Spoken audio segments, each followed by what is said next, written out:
নমস্কার বন্ধুরা, আমরা আজ বিপত্তারিণীর ব্রত রেখেছিলাম। এই পুজোতে আমাদের বাড়ির নিয়ম অনুযায়ী সূর্য ডুবে গেলে তারপর 13টা লুচি আর সুজি খেতে। সেই জন্য আমার শাশুড়ি ময়দা মাখা শুরুই করে দিয়েছিল, কারণ সন্ধে প্রায় হয়েই এসছে। সন্ধ্যের পরে যেহেতু আমরা খাবো, তাই ময়দা মাখা শুরু করে দিয়েছিল। আর তার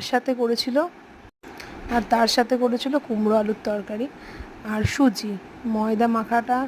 ময়দাটা উনিই মাখে, কারণ ওনার হাতে ময়দা মাখাটা ভালো হয়। আমাদের 13টা লুচি খেতে হয়, আর 13টা লুচি খেয়েই আমাদের উপোস ভঙ্গ করতে। ময়দা মাখাটা মোটামুটি কমপ্লিট করেই উনি চলে এসেছিলো সবজি কাটাকাটি করতে। এখানে কুমড়ো আলুর তরকারির জন্য কুমড়োটা কাটা হচ্ছিল। কুমড়োটা ভালো করে পিস পিস করে কেটে নেওয়ার পর তারপরেই আলুটা কাটা হয়ে গেল। এবার কুমড়ো আলুর তরকারিটা উনি বসিয়ে দিয়েছিল, যেহেতু সন্ধে হয়েই এসছে, প্রায় হয়ে গেল কুমড়ো আলুর তরকারি। আর এদিকে আমরা লেচি কেটে রেডি করে ফেলেছিলাম। লেচিতে উনি লুচিগুলো বেলে দিচ্ছিল আমার শাশুড়ি, আর আমি ভাজছিলাম লুচিগুলো।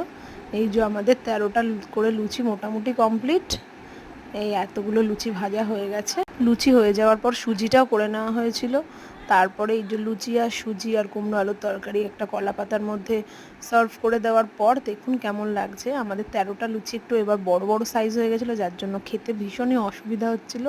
তাও সব কটা কমপ্লিট করেছিলাম। নমস্কার, শুভরাত্রি, সবাই ভালো থাকবেন।